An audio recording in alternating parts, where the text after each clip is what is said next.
welcome back mayam akhoi da hoji khoi gi thabal akhoi shibar karum thabal tawdoi ne bako adu dogi khoi paisa thatpa lai ni lambi da ado mayam adu gi paisa thatpa gi matang se mate ka tang hapchara ke bako mayam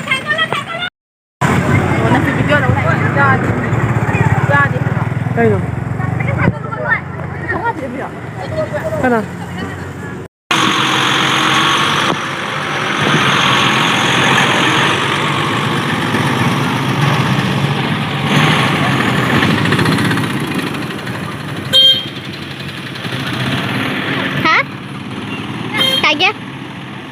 Nggak akan bilang kamu sih. Bolong. Sadong.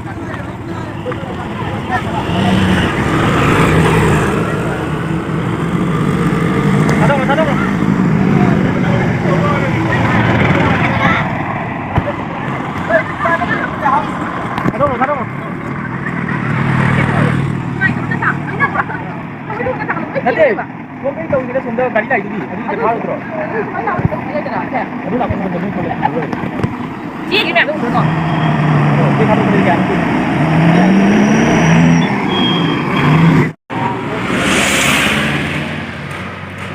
Ayo. कोई संगीता याद ready Sangeeta के बिना कुछ नहीं है दो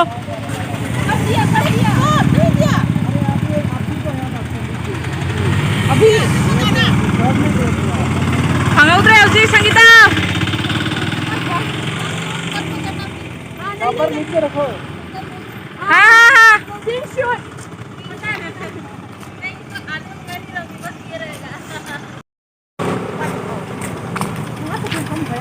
वाव सुमाना ज्ञान दाव तो ना से चाचा पुथो फिरम ने बा चाचा हमने लामले ग्रुप आदि मोय सोसाइटी लामले बको अदि अमु हलाइनी मनाक तखाय बोमा अदैदी ते सोमदा खाय बोमा निपाना साइ थतलले अखोयनसु थतले दा नुपिनसु थतले कइदौरे ओ मैजिक ओ सिट लौग्रमा नि किता लौग्रमा गाड़ी हम लागते मैं आऊंगा सीधी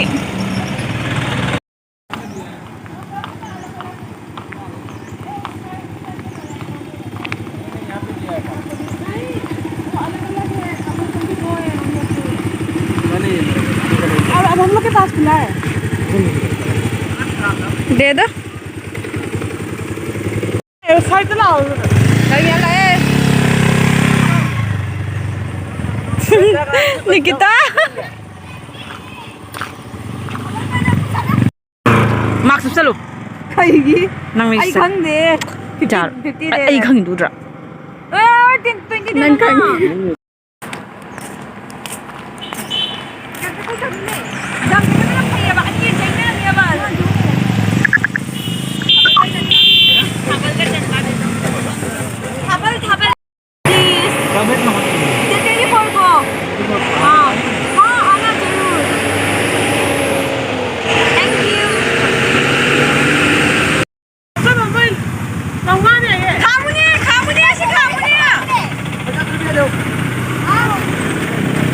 दे दूंगी भैया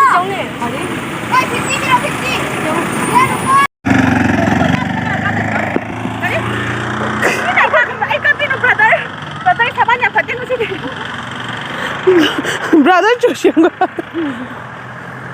jadi lagi tujuh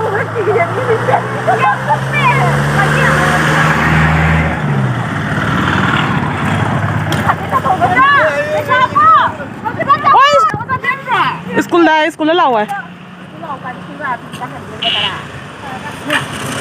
Trong ngõ đi về đây nào.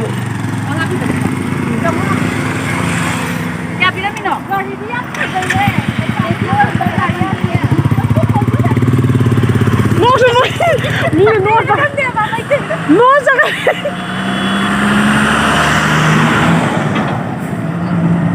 Ai giờ nó ra thì thôi à, mọi người tôi hiểu không?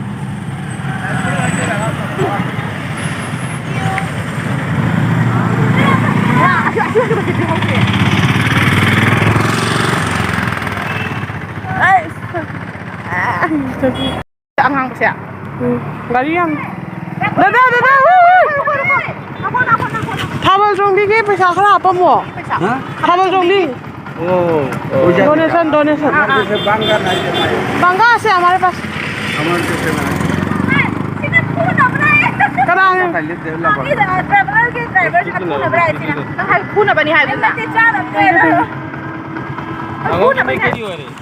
थाबल जोंबी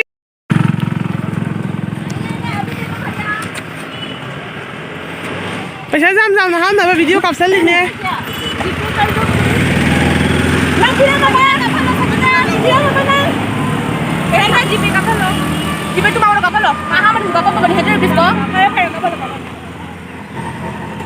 दे दो भैया जीपे में दो बहुत ज्यादा होता है ओए जीपे ngayon मैं था तो करे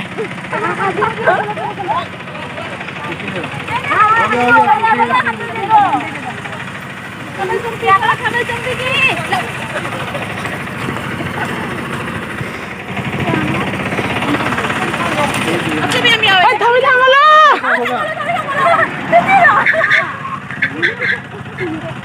가둬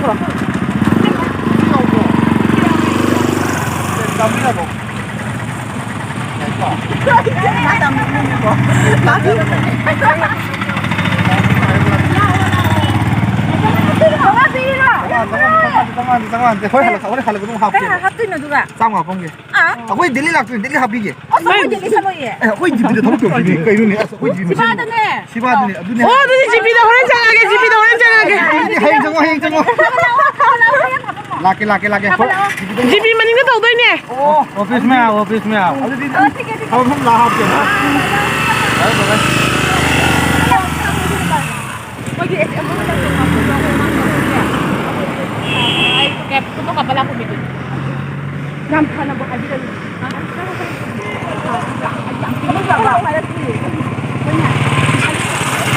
और ना मैजिक ड्राइवर सिंह चू सिंह तो उधर की रबांग तो पैसा हापी लो ने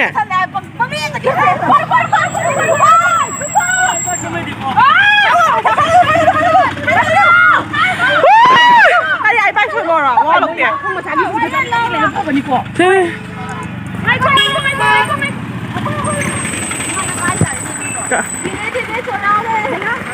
नहीं तो लड़की जो पीछे सुशीला अभी पीछे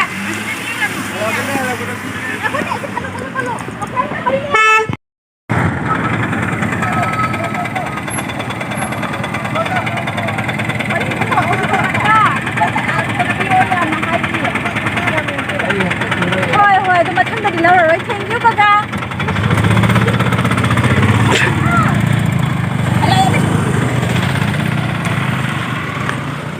ayam sikit kita nak apa bikin na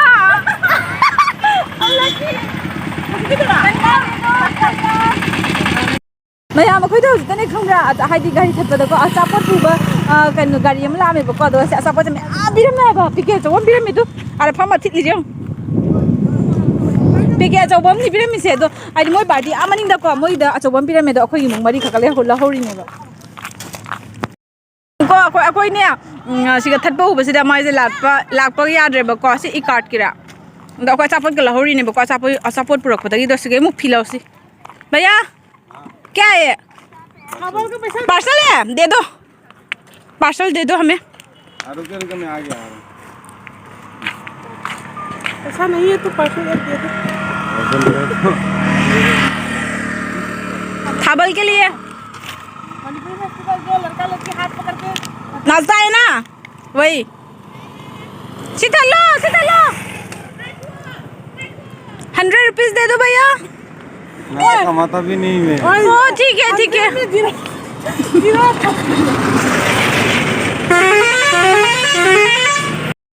Sujita से मैं काफन के नवारी यावन के नवारी नहीं यावन ओए सुजीता ने यावन के नवारी नहीं यावन लिबा अखोदी हाउरे सब कुछ में आप फट में मकुस में यंता है मैं हम मोटर में हौजी का कोई कई मतलब ताई खमरा कोल्ड ड्रिंक जोन बंदन गला सुंगाई तो अमा कोल्ड ड्रिंक तो इसिंग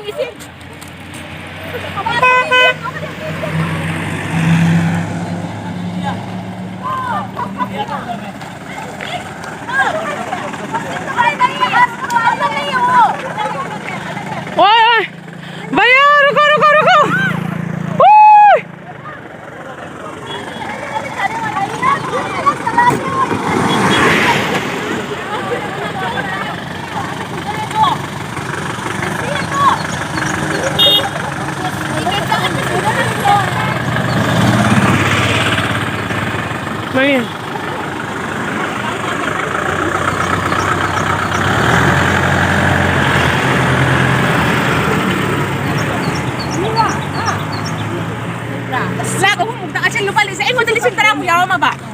lupa lisin tara ngo yawa ma ba hayang thaba nai re lupa lisin kun na thaba sin to kya lisin kun na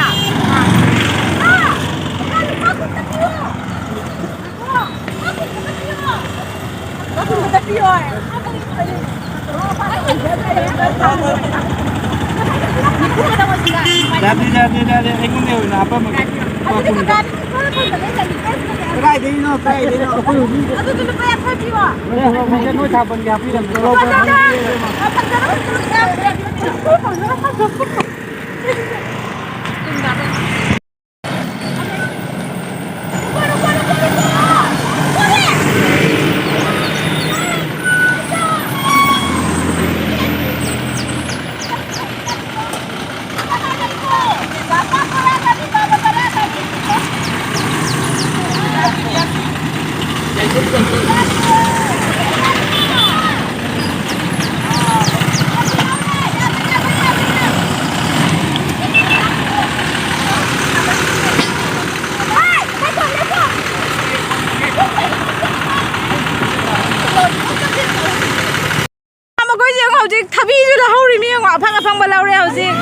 Nikita oi group na saur ne ba ji akoi paisa khai re ala alak bacha bot khai le re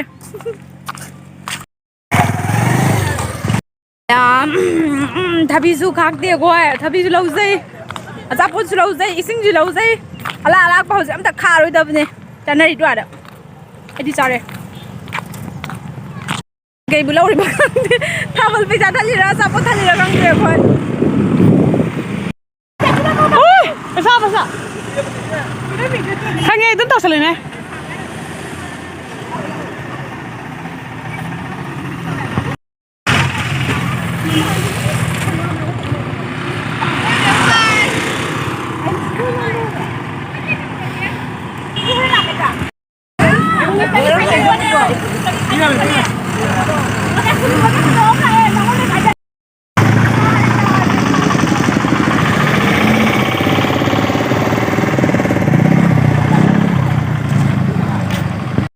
Se hoje ma paisa aptre di suicide tor na sro me de le khre ngo ma yengu se sro me phang khre ha ni sorry Nikita to ni good girl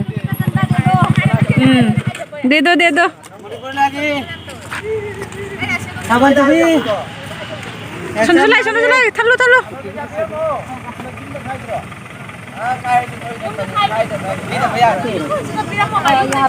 Em lại uncle चंदा दे दो नहीं अभी दे दो हम जाने वाला है कहाँ जाने घर क्या चंदा किसका चंदा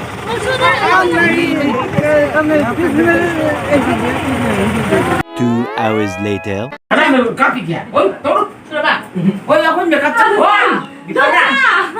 Ma uloy ba? Ano yung mga Taruk tarik lupa si tarik. Masih tarik. Kau kau ni. Lising tarik. na yun yung pasal tiri luwa sa tropa ni. Ako mali mga tarik. Ipan mapan ika. 60 na mali mga taruk tarik. Ipan mapan tarak. Itu dah apa?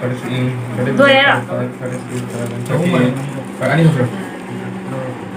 Tidak hum 400, 700 ऐसे.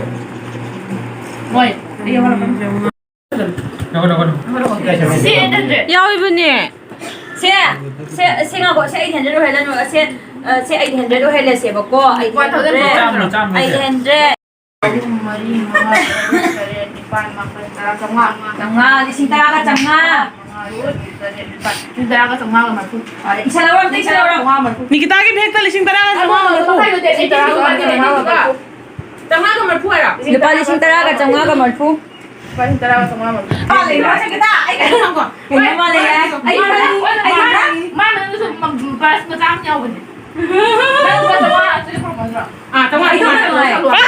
itu kan pati ni bisa.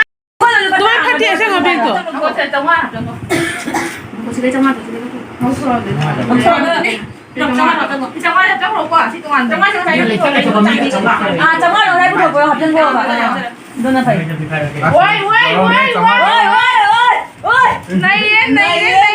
Boy, sila ka tama ta leki jay. Na to tama.